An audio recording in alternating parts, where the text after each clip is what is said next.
Hello everyone, Calamity here with an updated guide for Rosaria. She's a sort of jack of all trades type of character and can be built in a variety of ways. So for example, you can put her as the main DPS in a reverse melt team.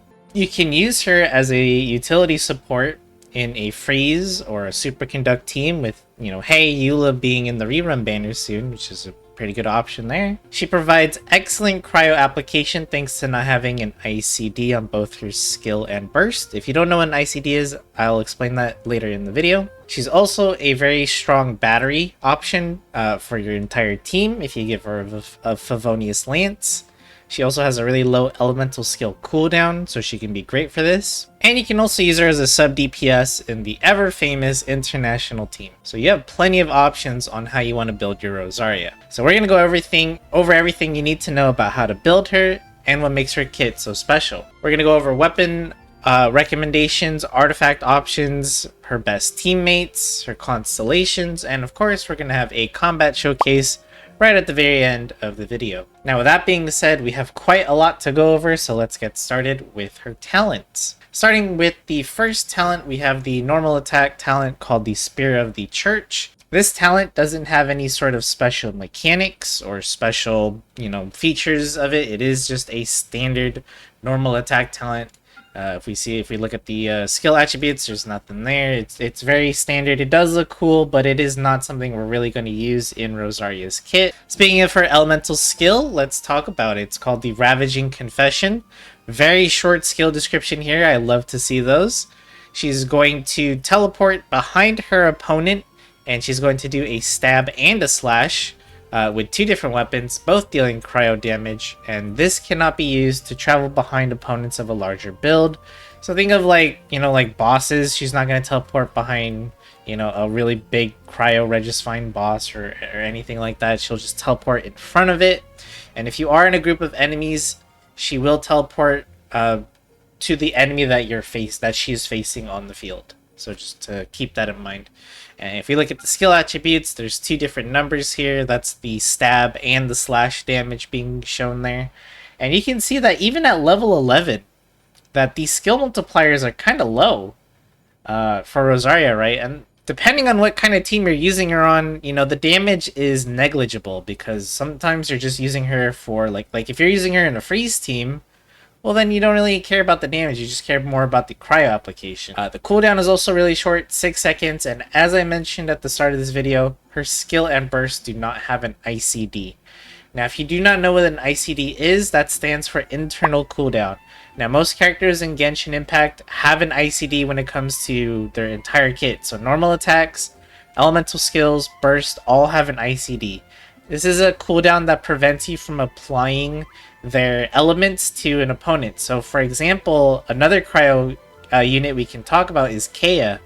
Kaeya's burst has that little ring that goes around your character, right? And basically it looks like you're dealing cryo damage constantly because of the ring, right? But unfortunately you're not. There is an internal cooldown, and you're not actually applying cryo to your enemies every time you're doing cryo damage to it. So it's kind of misleading, but in Rosaria's case, she has no ICD, so that actually does mean every time you're using her elemental skill, you are applying cryo.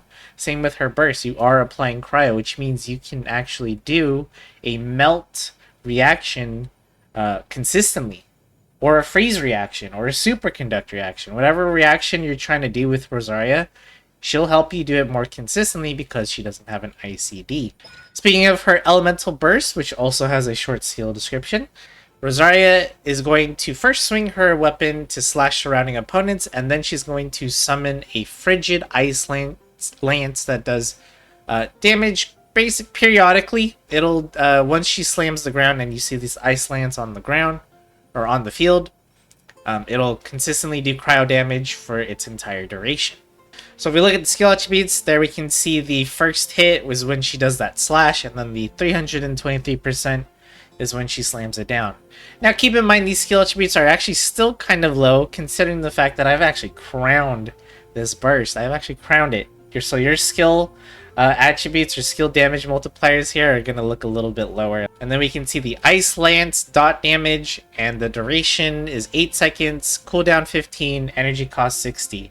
which is actually really nice considering that's where the majority of Rosaria's damage comes from, is the burst and the cryo application, of course. So we want to have the burst up and active as much as we can. So having a reduced energy cost, compared to 80, is going to be really nice for Rosaria here. Next up, we have her first Ascension talent, which I'm not even going to try to say, but basically when you use your elemental skill and Rosaria hits an opponent from behind, she will gain that 12% crit rate for 5 seconds, which is actually really nice. And this Ascension talent is actually going to synergize with her next Ascension talent, her A2, which is called Shadow Samaritan. Now, when you use your burst, Rosaria is going to increase your crit rate of your entire team, except yourself, by 15% of Rosaria's crit rate for 10 seconds. And you cannot gain more than 15% crit rate from this passive talent. So at 100% crit rate,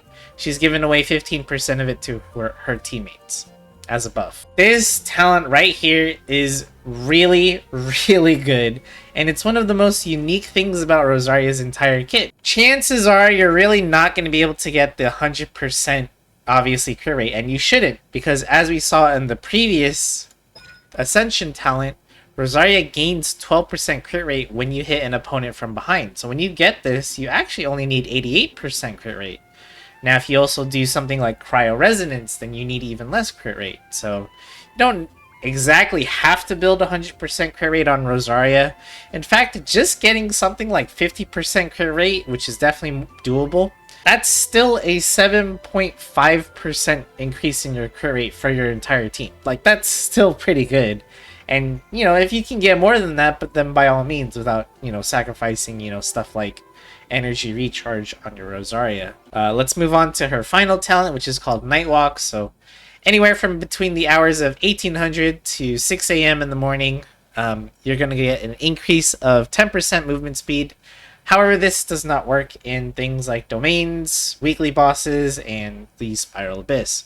And it doesn't stack with other similar talents. So kind of useful for exploration, I guess, but it's really situational. And yeah, it's not that great. Whew, let's move on to the weapons. I have the deathmatch because I'm a dirty spender in Genshin and I've bought the battle pass many times before. But you do not have to give Rosaria a deathmatch. Please don't feel like you have to have this weapon. In fact, one of the best weapons to give Rosaria is actually a Favonius Lance, because in a lot of teams, she is used as the support. Sorry, as the utility support is what I should say. She's either there to help set up your melts, help set up your freezes, help set up your superconducts. So just having her with the Favonius Lance is really good. It's going to give her that energy recharge that she needs to consistently burst off cooldown. And not only that, the weapons effect when you crit, which, hey, crit rate is something that she's going to definitely want. She's going to generate extra elemental particles thanks to this weapons effect. And that's really good for not just her, but for her entire team. So this is actually a really, really good option for Rosaria, and definitely something you don't have to buy the battle pass for. Now, if you're looking to improve your Rosaria's damage, say you wanted to run her in a reverse melt team, then I can recommend the Dragon's Bane because it gives you so much elemental mastery. In fact, it's going to give you a lot more than what you're seeing here because mine's only at level 60. Another weapon you could consider using on Rosaria is the Wavebreaker's Fin. This is a weapon that will straight up increase your burst damage based off the team's burst cost. And you can get a maximum of 40% burst damage at Refinement 1. Of course, with more refinements means more damage. There's plenty of options here, like you could also give her a Contain Cross Spear, which is also going to help with her energy recharge needs. If you're okay with doing a bunch of fishing, you can give her the Catch. This is going to increase your elemental burst damage straight up and its crit rate by 12%. And just give you a bunch of energy recharge. So you have plenty of 4-star options where you don't need to buy the battle pass. And of course for 5-star options, I don't have a lot of 5-star pole arms as you can see. But if you do have some 5-star pole arms, a Staff of Homa of course is going to be really good. Or if you have the Staff of the Scarlet Sands, which is Sinnoh's signature weapon, that is going to be probably her best in slot weapon, giving you a ton of crit rate as well as increasing her own personal damage. But if you are just using her as a utility support, Favonius Lance, and you're good to go. Alright, moving on to artifact options. Now, when it comes to Rosaria, she actually has a lot of different artifacts you can set up her with, because, again, it really depends on the team. And you can probably see mine here, right? Like, I just have Gladiator's Finale and an Emblem of Severed Fate. Like, you can give her this, and she'll perform fine. Now, obviously, I could give her something like... We could give her a Gilded Dreams set. A Gilded Dreams... is going to provide a bunch of elemental mastery, bunch of attack percentage. So if you want to use her again, melt, reverse melt, sub-dps stuff, this option is going to be really good for you. Rosaria is actually one of the few characters in the game that actually wants a Lava Walker set. This is a set that I rarely recommend ever, but she can take advantage of it because, again, she's doing reverse melt, so your opponents are going to be affected by that pyro. You're going to need that 4-piece effect for this to occur. And this will be big damage here. You can also give Rosaria the Emblem of Severed Fate. This is a very popular artifact set. It's really good. Once you get some energy recharge invested into your Rosaria, it's going to turn that into more burst damage, which is really good. Now, the reason I didn't give my Rosaria the Emblem of Severed Fate is because I didn't really get a lot of energy recharge on my substats. And my weapon that also doesn't have energy recharge, but if you end up getting a lot of extra energy recharge on your Rosaria, Emblem of Severed Fate is not going to be a bad choice. And one more artifact set that I can recommend is going to be a Noblesse Oblige set.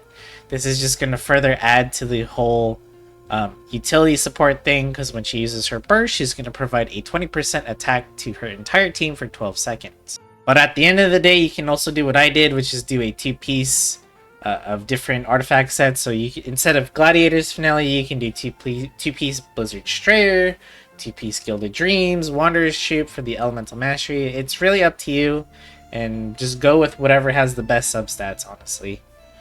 Speaking of substats, what are we looking for on our Rosaria's artifacts when it comes to her substats? Well, first and foremost, Rosaria is actually a little bit unique when it comes to looking for substats, and for her, you know, depending on what kind of team you want to build her on, regardless, you definitely want to get crit rate. Crit rate is going to be her most important stat for many reasons. We've already seen the Shadow Samaritan buff, right?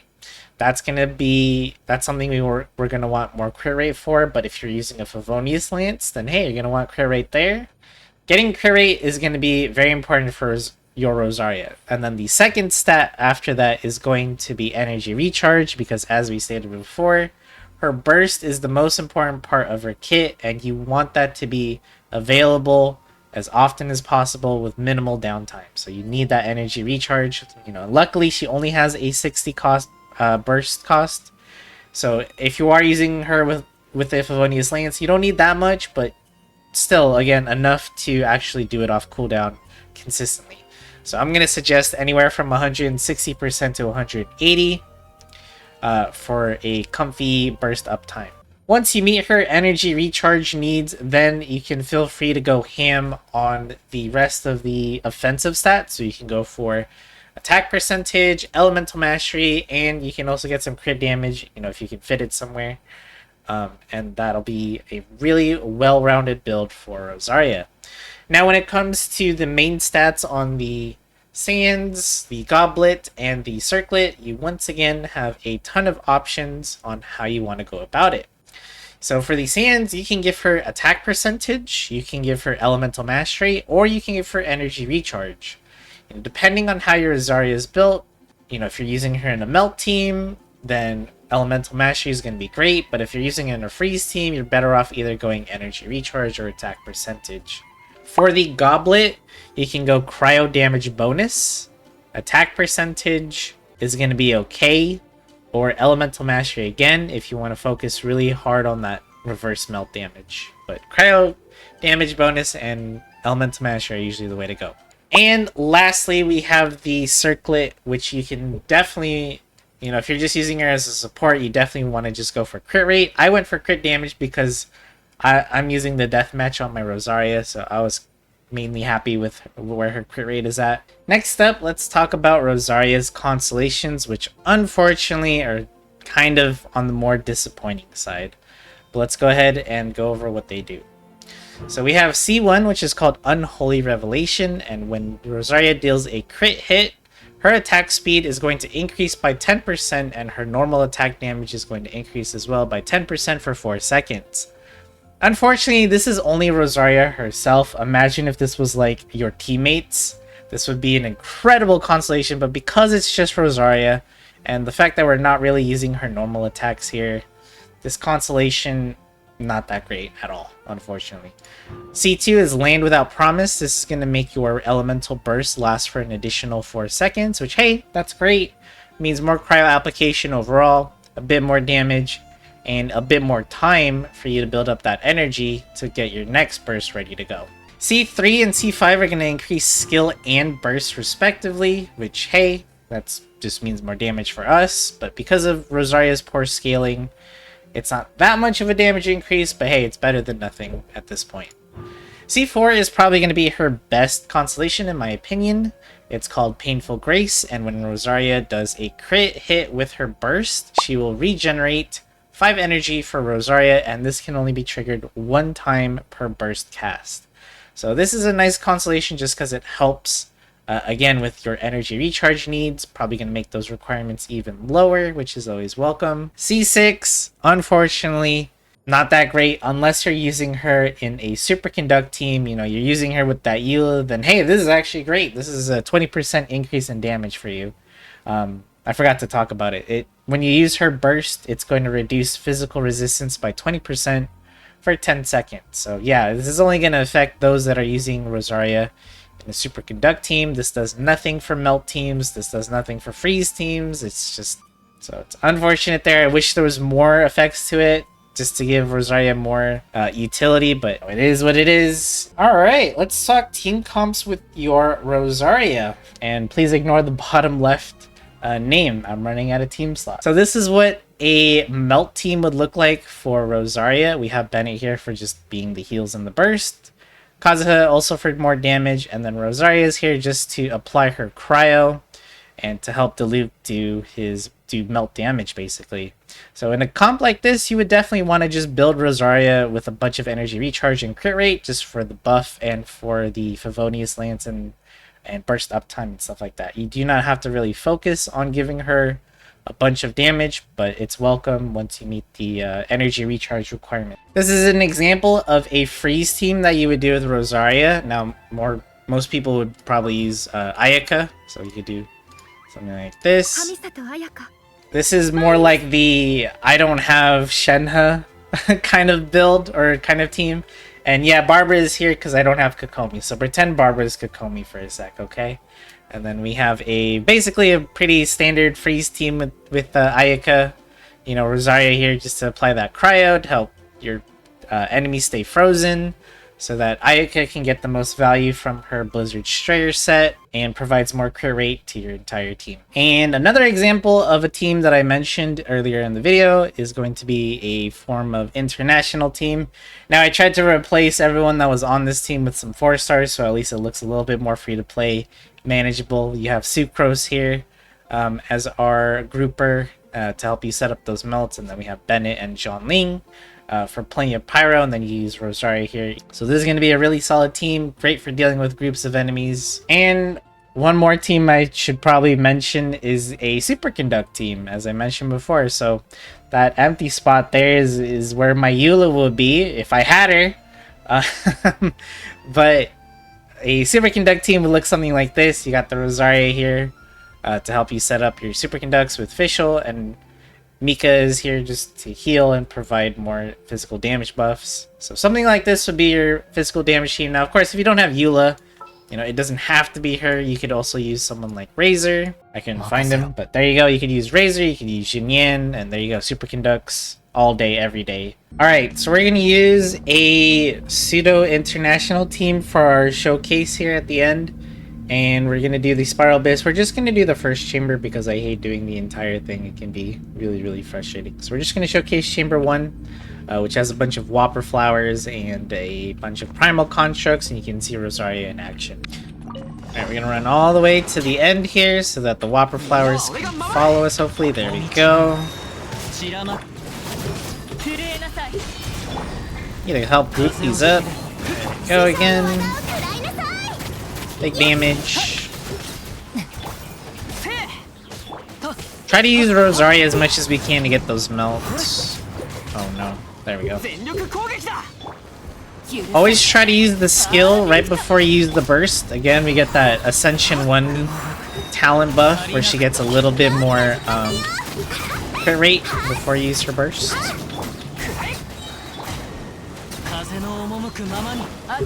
Alright, and then that's done there. Gonna use Kazuha again to help group up these primal constructs.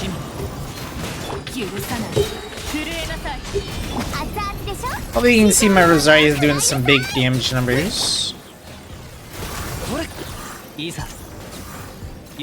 Oh, I got a little confused there, my bad.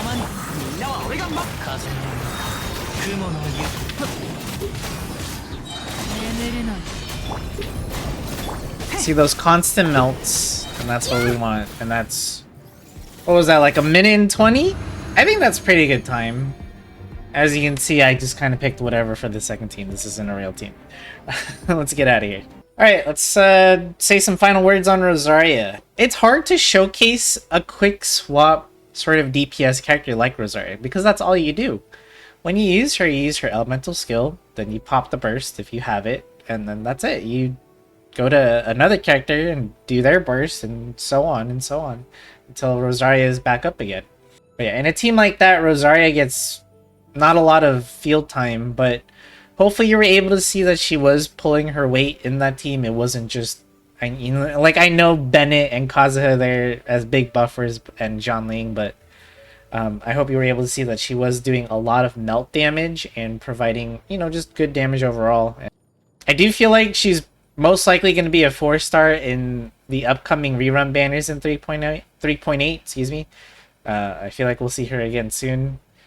And because of her Constellations, you don't have to really go for the C6 unless going for Superconduct. But who knows? With that being said, thank you so much for watching. Subscribe if you like the content, and don't forget to leave a like. It helps me out a lot. And if you guys have any suggestions on the next character you'd like to see a guide on, let me know. Once again, thank you for watching, and I'll see you guys in the next video.